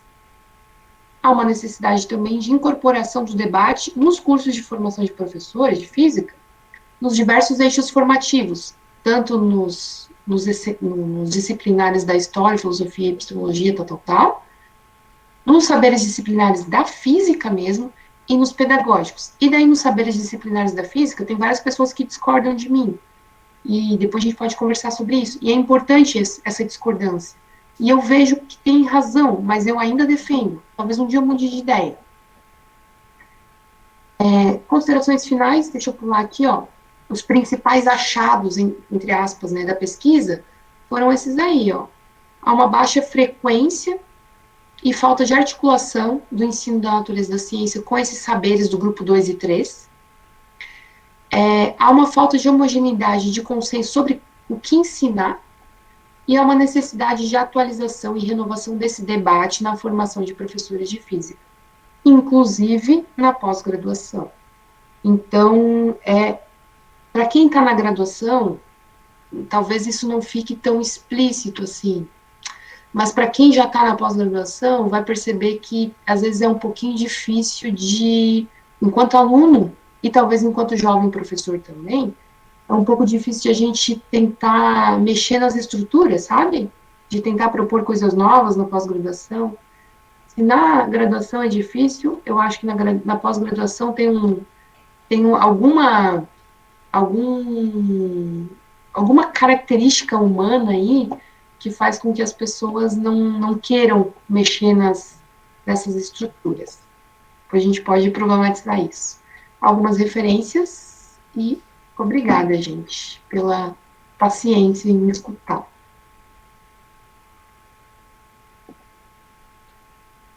Vou voltar aqui para ver vocês. Eu só tenho, a única coisa que eu tenho a dizer é essa tua palestra foi maravilhosa, excelente. Obrigada. E assim, a primeira referência é logo do Abd el-Khalik, né? Que eu não sei, eu acho que ele é árabe, tem descendência árabe. E eu lembrei de um artigo dele que eu li uma vez. Claro, também tem o lance, assim, você é uma excelente palestrante e tem mais um lance do interesse. E você tocou em várias feridas, assim, que para mim já não são umas feridas, mas para talvez alguns colegas são algumas feridas. Mas eu digo que são feridas porque, assim, a primeira coisa que eu queria destacar é que tem professores, colegas nossos, que nem entendem a importância da natureza da ciência. E aí eu queria pedir para você, porque você faz isso por profissão e eu faço por esporte, né? Digamos assim, porque a importância da área, então a gente tem que fazer, então você é a pessoa mais adequada para me dar esse conselho. Como eu poderia aconselhar, assim, em poucas palavras, a explicar para um colega a importância da natureza da ciência? Porque eu já estou aqui, meu Deus do céu, eu estou aqui cansado de assim, nossa, cara, vocês estão batendo num ponto que é de natureza epistemológica, que é sobre natureza da ciência. Eu simplesmente não consigo. Então eu queria saber de você, que é uma pessoa assim muito mais capacitada, que trabalha nesse campo, como é que você me aconselharia a fazer isso? É o grande desafio, né, Glauco? Mas assim, ó, para te deixar talvez mais angustiado e todo mundo. Quando eu decidi entrevistar pessoas, eu ainda não consegui chegar no meu grande projeto. Quando eu pensei, não, quero entrevistar os professores, eu queria entrevistar os físicos. Os físicos que trabalham nos laboratórios de pesquisa mais top do Brasil e talvez do mundo. Queria entrevistar essas pessoas, e lá em quem diz assim, eu sou o melhor físico do mundo. E eu queria saber como é que esse cara ensina física. Por quê? Porque na prática, é ele que faz ciência. Então, se ele faz ciência, a compreensão de natureza da ciência dele devia ser uma compreensão muito adequada. E daí tá, mas, bem, eu estava construindo meu instrumento de pesquisa. E daí eu convidei uns colegas do departamento que eu trabalhava, e eu perguntei se eu podia entrevistar eles. Eu parecia que eu estava falando em outro idioma com esses professores. Por quê? Porque essa minha preocupação não é a preocupação deles, e eles nem sabem o que significa isso. E isso não é um problema, não é porque a pessoa é ignorante, ou a pessoa ela não quer saber, ou ela é desinteressada, é porque o diálogo não é direto. Você fala A, a pessoa não entende o que é A pessoa me responde. Teve um professor que tentou me responder, ele tentava, mas ele não conseguia, ele não entendia a minha pergunta. Aí eu pensei, gente, está tudo errado, a minha pesquisa está toda errada, né? Né? Eu percebi que eu estava com um objetivo e meus instrumentos nunca iam me levar a chegar nas respostas, uma possível resposta. E aí eu mudei e foi uma sugestão de um membro da minha banca de qualificação. Na verdade, eu já tinha mudado, né, na minha banca, os membros também falaram, da qualificação, realmente, tu tem que ir para esse lado, deixa isso aí para o futuro. E daí eu fui entrevistar os professores da disciplina que atuam. E mesmo assim, para esses professores dessas disciplinas, é difícil falar. Então, assim, por isso que eu falei que tem gente que discorda de mim, eu já conversei com muita gente que discorda de mim, sobre o fato de que eu ainda defendo que os professores de física, que trabalham com áreas bem específicas de física, têm que também trabalhar com esse tema, têm que abordar. Aí algumas pessoas falam, Gabi, mas eles vão abordar de qualquer jeito. Aí eu penso, mas será que é? Eu ainda estou nessa dúvida se eu concordo ou não concordo. Mas, Glauco, eu acho que a gente consegue, e eu estou percebendo isso na instrumentação para o ensino de física. Eu dou aula, uma disciplina, gente, que é da licenciatura, mas eu recebo aluno do bacharelado e do mestrado. Porque criou uma cultura aqui na UFSC de que os alunos do mestrado de física estão fazendo disciplinas da licenciatura. E vocês não têm noção do desafio que é para mim. E eles vêm e eles voltam lá para o mestrado de física e eles voltam para o bacharelado fazendo as perguntas eu ia dizer ensino, mas que a gente ali, que eu trago nos textos, nas apresentações, no grupo. E isso tem dado resultado, porque eles estão discutindo isso dentro dos grupos de pesquisa, que eles atuam, PIBIC, ou mesmo da pós-graduação. Então, eu falar para o meu colega, eu não consigo vamos falar assim, converter. Eu não consigo convencer. Porque o meu diálogo é tão... Isso é uma dificuldade. Quando a gente teoriza, a gente não consegue... A gente não consegue fazer a pergunta mais simples, né? Parece. A gente sofistica demais e não consegue converter. Eu acho que os meus alunos estão conseguindo dialogar com os professores colegas e mais do que eu. Mas eu estou plantando a sementinha. Eu acho que a gente tem que provocar uma mudança na graduação e na pós-graduação, tá? E na pós-graduação. Então, de maneira simples, eu tentei conversar com essas pessoas nos termos da pesquisa, eu não consegui estabelecer um diálogo, e vejam, eu estou reconhecendo para vocês que o tema que eu estudo, que eu tenho tanto interesse, eu consigo traduzir ele para alunos de graduação, do mestrado, da pós-graduação, que têm interesse sobre o tema, mas eu não consigo, nesse círculo, né, o nosso círculo aqui, né, que somos... Eu comecei a minha fala falando isso, a gente está discutindo sobre um tema que a gente tem alguma aproximação e tal. Mas eu não consigo ainda, gente, e me desculpem eu sou humilde em reconhecer, eu não consigo sair ainda, botar um pezinho um pouquinho para fora e e dizer assim, não, como é que eu vou traduzir para esse professor aqui? Eu consegui, assim, lá no UFPR, eu consegui um diálogo com 2 professores da matemática, tá? Que a gente estava começando a construir uma ideia de trabalhar com epistemologia da matemática. E o cara é matemático puro, matemático teórico. E ele dizia, Gabi, eu quero fazer isso. E a gente, só que daí eu vim para a UFSC, né? Não demos continuidade ao trabalho. Mas tu vê, a pessoa, ela precisa minimamente aceitar trabalhar com esse tema. Porque senão ela acha que, e, e a gente sabe disso, que o conteúdo de ciência é muito mais valoroso, quer dizer, que você só aprende com esses conteúdos de ciência, de física, estudando lá aquele, o catálogo, né? Porque nossos livros aqui, eles parecem catálogos de... Não muda nada, né? De um ano para o outro não muda nada. Muda o preço do produto, mas o produto é o mesmo. E mais nesse sentido. Sem respostas Mas eu achei interessante. É uma forma, né? É uma forma de, assim, aparece que muitas vezes os nossos estudantes estão muito mais abertos a novas experiências e novas formas de pensar do que os nossos colegas.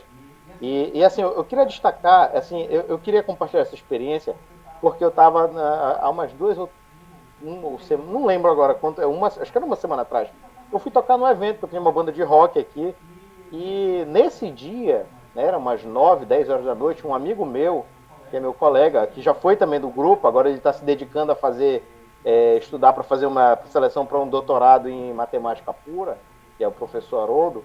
Ele me mandou um texto do Paulo Wittgenstein, não sei se você conhece, né? Mas o Paulo, ele faz uma abordagem de diversos temas de ensino de física, e ele falou assim, cara, eu queria agradecer muito pelas contribuições que você me deu na formação de professores, porque assim, participando do JA eu pude obter essas leituras.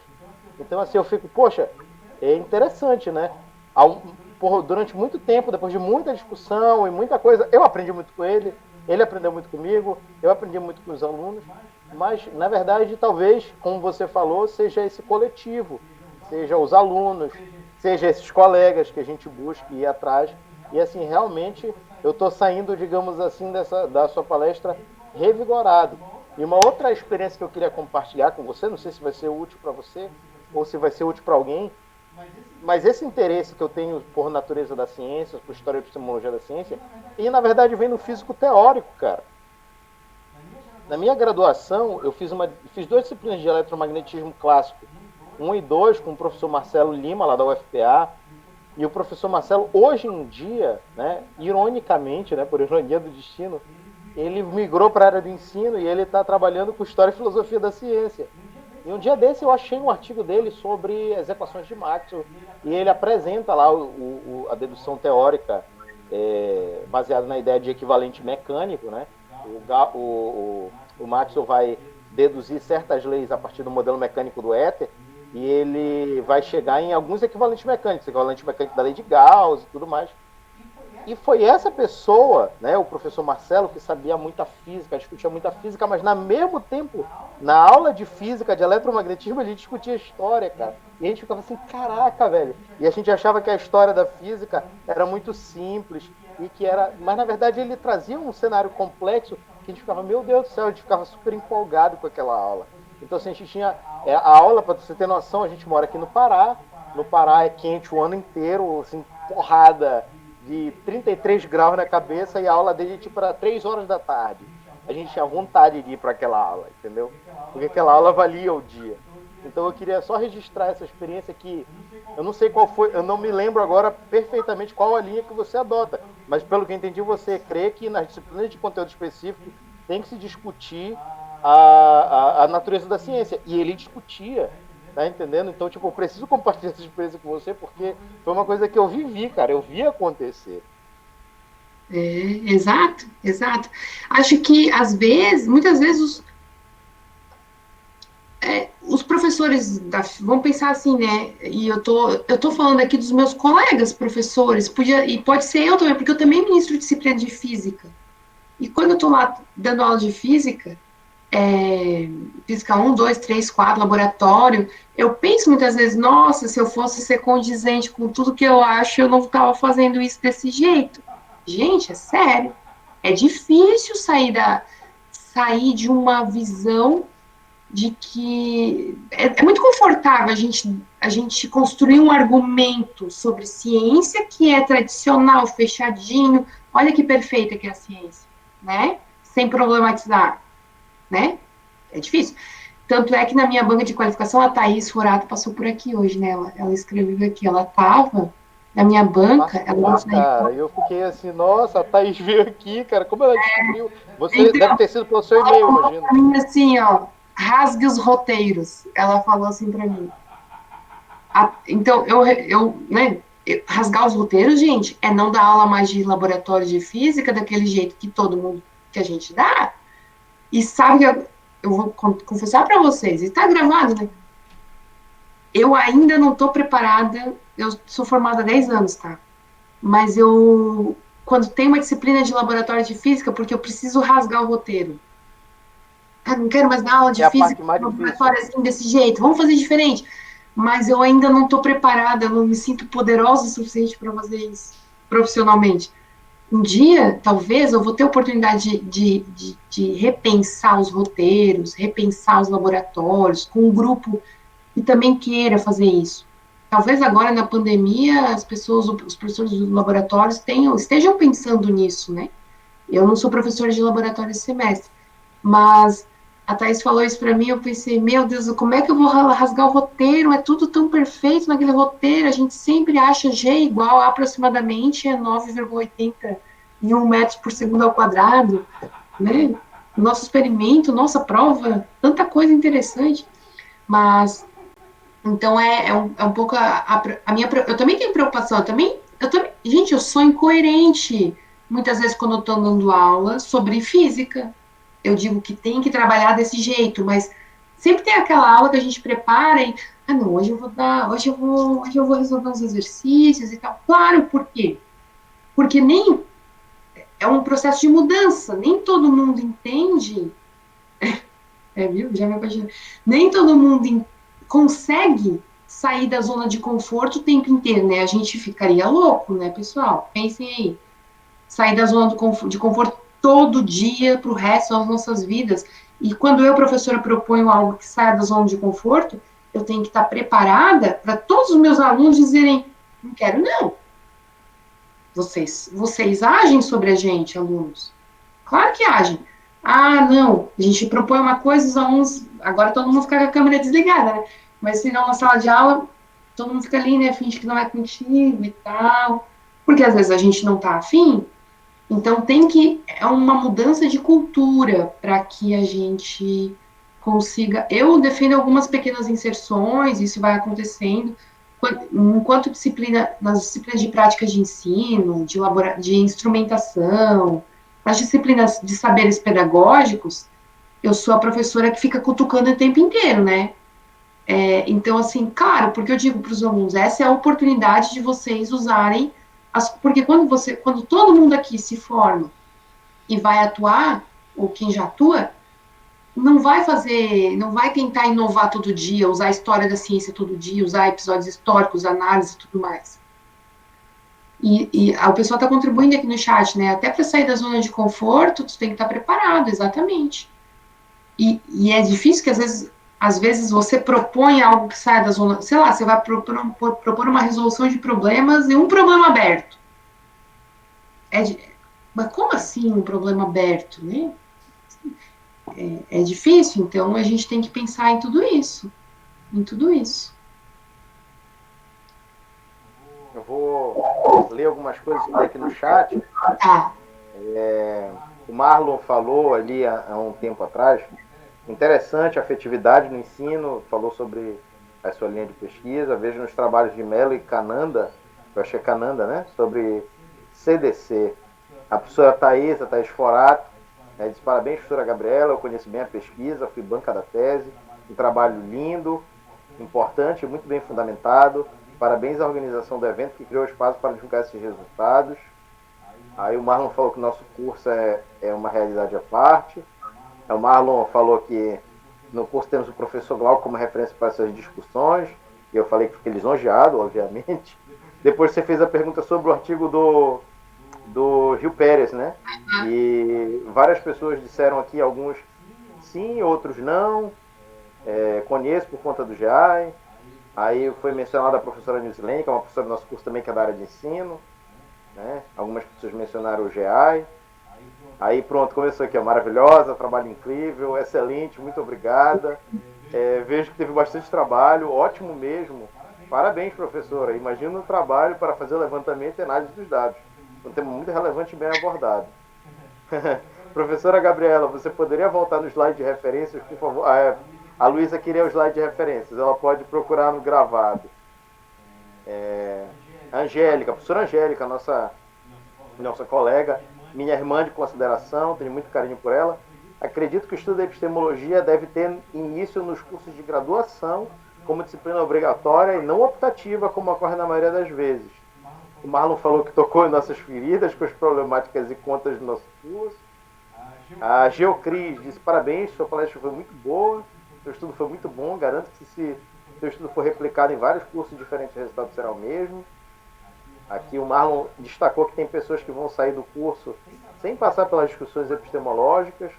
A Luiz Helena admira o trabalho do professor Glauco, ele consegue mostrar pesquisa de ponta, disciplinas a nível aprofundado e transpor conhecimento com maestria. Muito obrigado, Luiz. O Marlon falou a mesma coisa. Tá aqui, a Luísa também foi aluna do professor Marcelo. Mariel disse que se apaixonou porque já disse para rasgar os roteiros. A professora Angélica, você já falou, né? Até para sair da zona de conforto devemos estar preparados. O imortal, né, que é o Marcos Araújo, ele disse: verdade, nós alunos também ficamos estranhos quando tem um professor que sai da zona tradicional. Isso é interessante, né? A professora Angélica fez uma pergunta, né? Professora, os cursos investigados tiveram retorno da sua pesquisa? Como é que tá? Ah, Angélica. Então, eu tenho que assumir, fazer a minha culpa, né? Eu tô tentando publicar, porque assim, o trabalho da pesquisa, ele ficou imenso. Então, eu reduzi as coisas e tudo mais, buscando fazer um texto mais conciso, né? Mais resumido, para atingir todos os cursos. Nossa, o processo de publicação tá, vai e volta, e agora que recebeu o aceite o trabalho. Então, eu pretendo, Angélica, fazer esse retorno, porque nos e-mails eu tenho tudo separadinho, assim, os cursos pelos grupos. Então, eu vou tentar fazer o retorno a partir desse trabalho, desse artigo, que está mais resumido, está mais, né, de maneira... Daí, por exemplo, um coordenador conseguiria ter acesso a esse trabalho, ler esse trabalho e tudo mais. Obrigada por me lembrar isso. Tem que fazer esse feedback mesmo.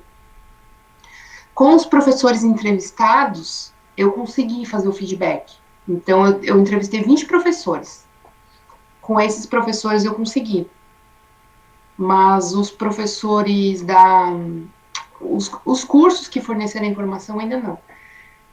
A minha pesquisa agora, eu estou com 3 alunos de graduação e tem uma aluna de doutorado que está começando a trabalhar com esse tema também comigo. Tem um menino que entrou, que estava na graduação e ele já tinha feito mestrado e entrou no doutorado agora também. E a gente está... O que a gente está fazendo? A gente está atualizando, a gente está construindo um estado do conhecimento, quer dizer, de artigos publicados nos todos os eventos nossos periódicos nacionais, a gente já fez.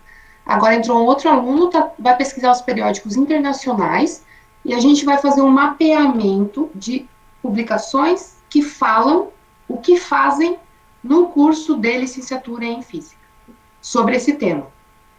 Então, a gente montou isso. E a próxima etapa, mapeando, por exemplo, o professor Glauco, na UFOPA, tem uma disciplina, ministra da disciplina tal, produziu alguma coisa, publicou numa revista, vai aparecer lá o trabalho, né? Porque a gente está mapeando o estado da pesquisa, né? Sobre esse tema. E, então, a gente a ideia é juntar as boas práticas, porque eu não sou capaz sozinha de dizer como que se, porque não tem consenso, né?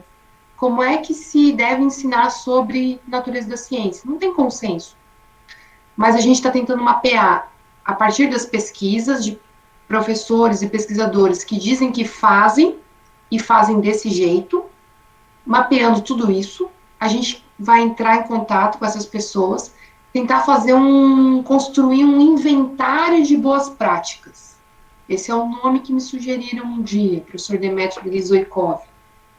Estava na minha banca também, então ele sugeriu isso, né, buscar esse inventário de boas práticas para a natureza da ciência. E não seria orientações assim de são é o que se faz, o que está se fazendo no país. Eu queria fazer só no Brasil, né? Não tenho fôlego para fazer internacionalmente. Aí um aluno meu topou, vamos ver. E a gente tá olhando os eventos também. E nos eventos, Glauco e Angélica, tem aparecido coisas muito legais, porque nos eventos a gente fica mais livre para contar o que a gente fez, né? Não parece que o trabalho do evento, tu tem às vezes, talvez ele não tá tão amarrado com um referencial teórico mais específico, assim, não tem aquela... Você consegue ser um pouco mais livre, assim, né? Menos pressão no trabalho de evento do que num trabalho de periódico, de revista. Então, a gente está levantando esses dados aí. A gente já fez INPEC, EPEF, terminamos o EPEF essa semana. Aí a gente vai para o SNEF. O SNEF acho que vai aparecer muita coisa legal, porque o SNEF também tem essa característica de, né, de chamar a galera também da educação básica e buscar mapear centro. E daí é interessante, sabe o quê? Que a gente consegue saber quem trabalha com o quê e de qual pós-graduação veio. Entende? Então, quer dizer, tem um caminho aí que as pessoas escolhem trilhar, né? A partir da sua origem, do seu contexto de origem. E que não é diferente do físico, do químico, do material. É a nossa cultura primeira, né? Da pesquisa.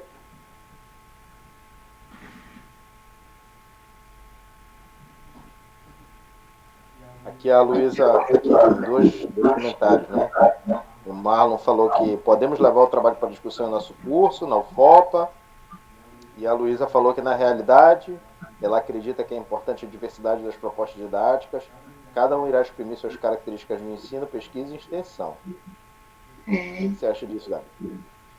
Eu acho que é importante a diversidade das propostas. Por isso que, talvez uma coisa que eu não falei para vocês aqui, é que nas ementas dos cursos, se a gente for pegar as referências bibliográficas e as menções, o autor que mais aparece, e assim, disparado, é Thomas Kuhn. Né? Thomas Kuhn. Kuhn é a referência principal no país para trabalhar. Thomas Kuhn, as ideias do Kuhn, pode aparecer lá Revolução Científica, sei lá, Paradigma e tal. Eu juntei isso tudo no bolo Thomas Kuhn. Vai ter o bolo Lakatos, Feyerabend, Bachelard e tal. E o que a gente percebe? Que desde a edição do Caderno Brasileiro de Ensino de Física, que na época era catarinense, em 1996, se vocês não conhecem ainda quem é da física, olhem essa edição especial. Desde aquela edição, a gente aprendeu a dar aula sobre a natureza da ciência a partir daqueles 4 artigos publicados. São 4 artigos que a gente trabalha em... Quem entra no mestrado em ensino de física, não sei, talvez é que o pessoal aqui do Sul fica meio assim, né, naquela edição, talvez seja uma característica que eu tenho que levantar. E a gente faz a mesma coisa desde sempre. E daí, quando eu converso com pessoas de outros lugares, eu penso, nossa, mas tem tanta coisa legal aí para trabalhar que eu não conheço ainda. Tem as epistemologias do Sul, agora eu estou entrando na discussão das epistemologias feministas. Então, pô, mas tem tanta coisa legal, por que eu tenho que ler? Eu tenho que ler a Bíblia dos 5 principais, dos 5 canônicos, eu chamo de canônicos, né? Thomas Kuhn, Feyerabend.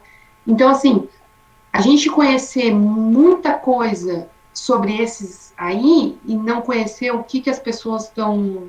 Eles não dão conta de tudo, né? Ver o pessoal da história da ciência tem avançado um monte. Você falou da história, né, desse professor aí que te motivou, né, Glauco?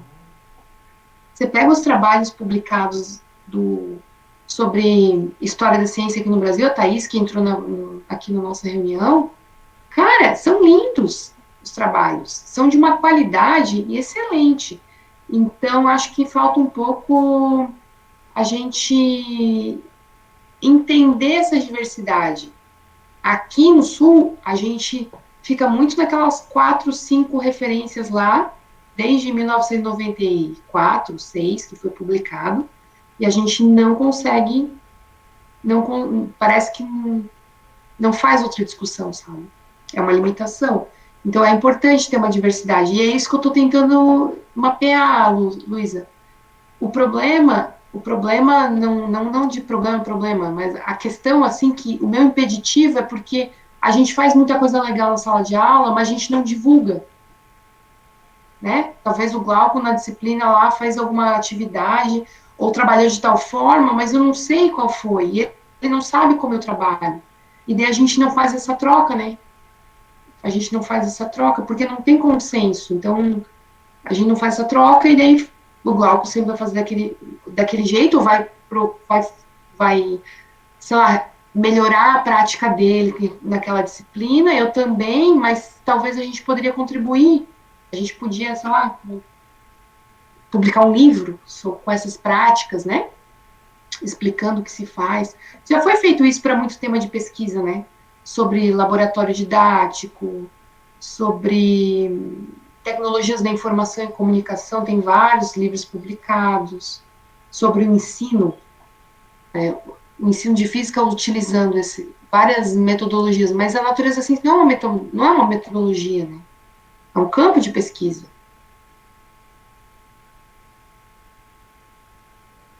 É verdade. E, assim, eu até queria destacar um ponto que você falou aí, que o pessoal do Sul foca muito no CUM, mas na verdade eu acho que não é só o pessoal do Sul, não. Eu acho que foi meio universal, assim, porque os referenciais que são usados na pesquisa de mudanças, ou que são não, que foram usados na pesquisa em mudança conceitual, eles focaram muito nos trabalhos do Thomas Kuhn e do Piaget, né? Então, o trabalho do Posner focou no Kuhn. Eu acho que esses caras contribuíram demais para a popularização desses nomes. Claro, o Uhum. Thomas Kuhn, o Karl Popper, Bachelard, o Lakatos e o Feyerabend, né, como você falou, são os 5 canônicos aí da epistemologia do século XX. Todo mundo estuda eles porque eu acho que de fato eles são os mais importantes. Mas na verdade a gente já está no século XXI. Então, na verdade, será que a gente não deveria rever isso aí? Como é que a gente avança? Essa é a grande pergunta, Cláudio. Como é que a gente É avança? verdade. A gente precisa avançar de alguma forma, não é negar o nosso passado, a gente tem que reconhecer tudo que, né, tem que reconhecer, olhar, né, historicamente, mas como é que a gente avança também nessa discussão, né? É uma pergunta que a gente deve fazer. Assim, bom, eu tento fazer isso aí nas aulas, né? Hoje eu falei, por exemplo, estava falando sobre Mário Burri, né? Da interação da teoria e da realidade, como é que ela se processa de acordo com Mário Burri.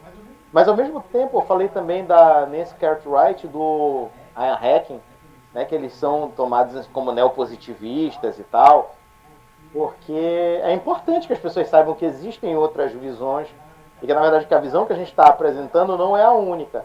Ultimamente eu estou fazendo um curso de psicologia, né? Estou no 3º semestre. E assim, o que não falta é visão de como evoluir a personalidade, como evoluir o comportamento, como evoluir as emoções. Então, na verdade, como a gente está num campo muito amplo, né, digamos assim, numa interseção, nós, no caso, né, aqui todos os professores da área de ensino de física e de matemática, de ciências exatas e tudo, a gente está numa interseção no campo de ciências humanas e ciências exatas. E nas ciências exatas, a gente, digamos, é acostumado com uma ideia que eu acho que é errônea, de que a gente tem só um paradigma, mas na verdade você vai ver a física do século XXI, a gente tem física de estado sólido. Dentro do estado sólido tem várias teorias de estado sólido. Física de teorias de campo, né? Teoria de campo, teoria quântica de campo. Tem várias teorias.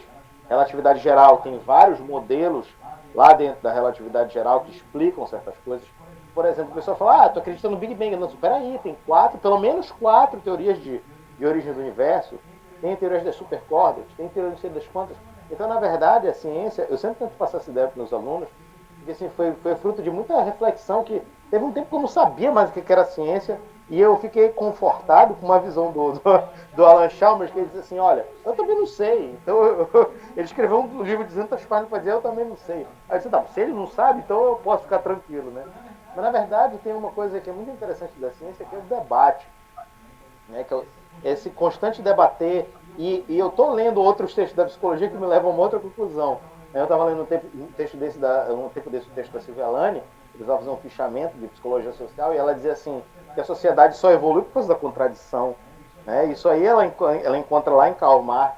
E eu fiquei assim, poxa, então essa contradição, esse debate é muito importante para a evolução da própria sociedade. Então, para evitar que a sociedade negue a si própria, a contradição ideológica é muito importante. Então, sempre, na verdade, a gente vai olhar a história da ciência, as ciências exatas não são tão diferentes das ciências humanas, ou daquilo que a gente experimenta, né? E aí eu fico pensando assim, caramba, no sábado à tarde, aqui 10 para as 6 da tarde, a gente ainda está discutindo, e a Gabriela está contando essas coisas para a gente. Cara, eu fico muito feliz, e digamos assim, se a gente tivesse alguma consciência depois de morrer, esse momento estaria nessa consciência, tá bom? Eu queria só terminar com isso, né? De que é importante a gente não só saber como resolver um problema de física, mas também saber como esse conceito que resolve esse problema de física foi construído, e saber as implicações tecnológicas e sociais, porque a gente também precisa tomar decisão com ele. Assim, realmente, eu vou reiterar o que eu já falei, né, para não ficar muito cansativo. Foi maravilhosa essa palestra, eu adorei realmente. Eu adorei estar com vocês aqui, foi muito legal. Gente, eu vou contar para vocês, eu estava nervosa, primeira vez, e daí a psicologia ajuda a gente a explicar. Eu estava nervosa depois de 1 ano e meio que eu não estava. Eu fiz o concurso aqui da UFSC em agosto do ano passado. Foi a última vez que eu fiquei nervosa academicamente. 1 ano e meio atrás. 1 ano e, sei lá, 2 meses atrás. E hoje comecei a ficar nervosa. E eu sei por quê. Porque é um tema, eu gosto muito, trabalho com ele, mas eu fui lá e peguei a minha apresentação, peguei uma partezinha da apresentação da tese, e daí isso começa a reviver as emoções, né? Então, veja, quando vocês estiverem apresentando algo e tudo mais, mesmo que, né, ficar nervoso é comum e tudo mais, eu adorei, então, essa oportunidade, acho que vocês me deixaram, apesar de não ver vocês, né, eu acompanhando o chat aqui, eu percebi que vocês me deixaram bem à vontade para apresentar o trabalho e tudo mais, tá? Brigadão. E quando vocês, né, quiserem conversar, eu estou disponível.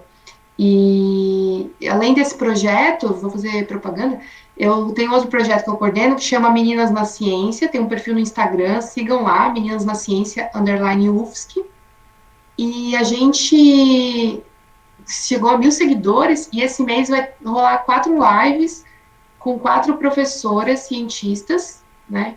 A primeira é terça-feira, com a Thaís Forato, às 8 horas. Depois eu vou trabalhar com a Mariana Borsa, que ela é bióloga e trabalha em Oxford, uma amiga minha, ela, né, trabalha com pesquisa, ela publica na Science, né, então vai ser legal a gente conhecer a trajetória dela.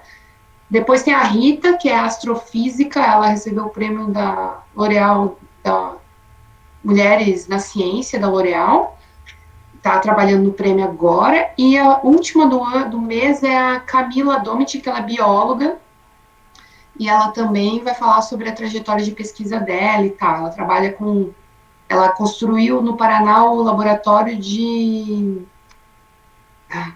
recuperação de animais marinhos e tal. Ela tem um projeto, ela coordena um projeto de monitoramento de praias no sul do país, em parceria com a Petrobras. Então, assim, são mulheres falando de ciência, e eu quero trazer alguns aspectos da natureza da ciência também nessa. Com a Thaís a gente já está fechada, eu e ela, a gente já conversou, assim, a gente gosta de discutir isso, né, que a Thaís também trabalha com história da ciência, ela é linda, maravilhosa, trabalhando com isso. Mas as outras são cientistas de raiz, então elas, né, eu vou provocar elas nesse sentido, né, e como é o projeto Meninas na Ciência, eu chamei mulheres que são pesquisadoras jovens, né, todo mundo aí, 30 e poucos anos, fazendo história, tá, gente? Convido vocês a participarem. Beleza. Se você, eu pego contigo depois a informação, digamos assim, sistematizada e resumida no folder, e eu divulgo lá no grupo para os meninos. Eu Pode vou ler ser. os últimos comentários. Eu queria ressaltar também, a gente tem uma especialista em gênero aqui, que é a Amanda, ela é antropóloga e ela estuda gênero em ciências. Assim, por acaso ela é minha companheira também, tá? Então, assim, tudo que eu sei de ciências humanas eu aprendi com ela, tá? Ela que me ensinou. Assim, Foucault, todas as coisas de antropologia foi ela que me ensinou. Então, assim, eu tenho essa gratidão muito grande. E tem uma outra mulher que eu queria agradecer também, que é a minha mãe.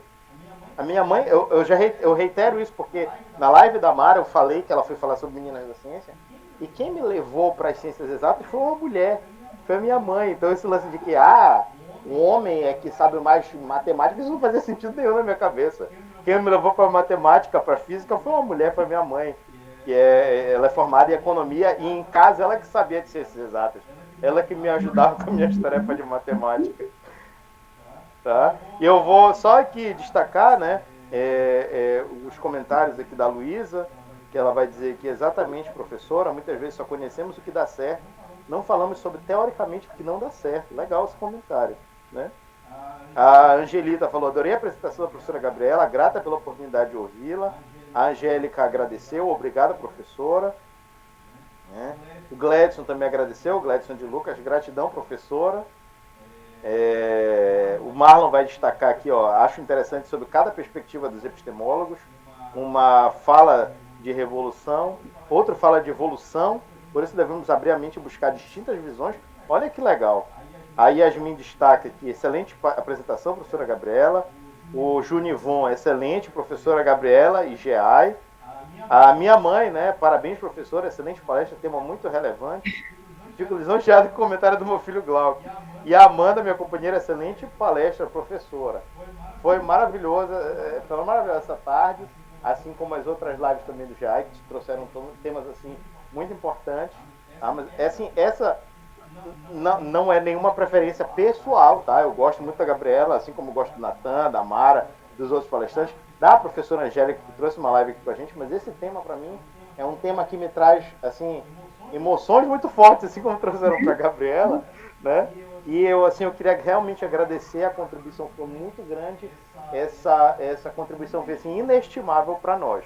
E aí eu fico no aguardo do seu evento que você está realizando com as professoras, né?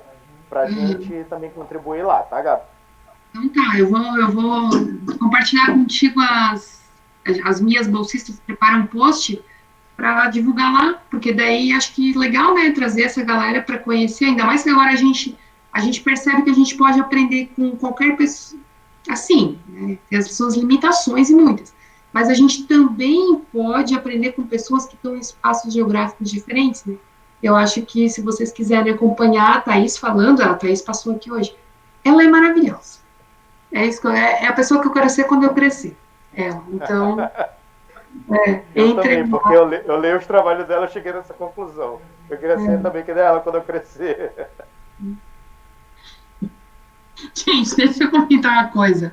Marlon, como é que tu consegue escrever, fazer pergunta, andar, botar massa, fazer tricô, tudo junto ao mesmo tempo?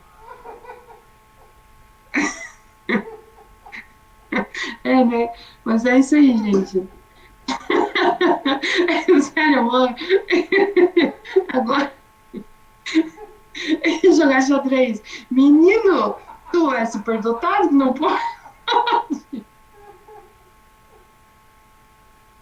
Ai. Mas é isso aí, gente. Adorei conhecer vocês.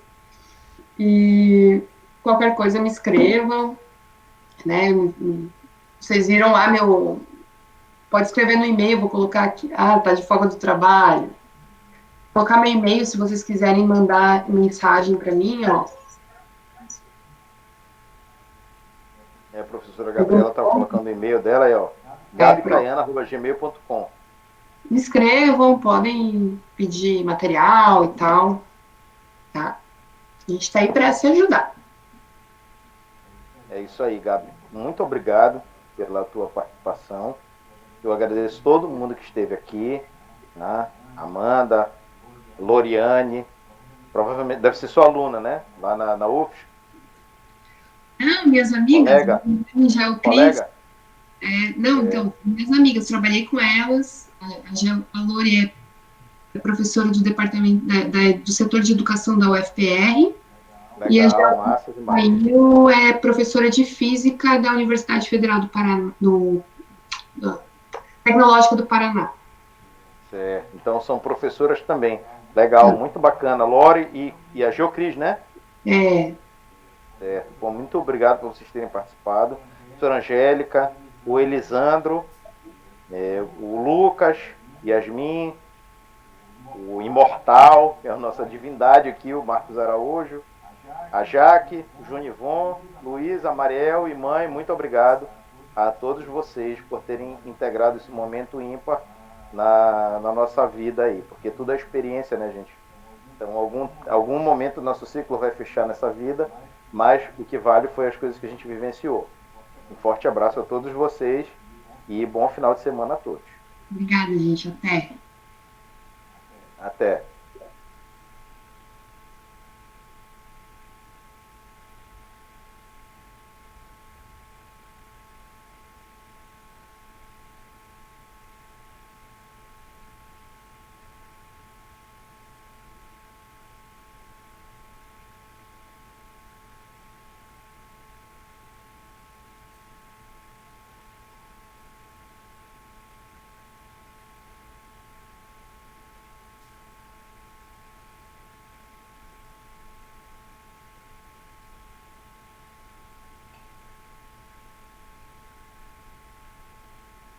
Anja. Pode sair, Anja.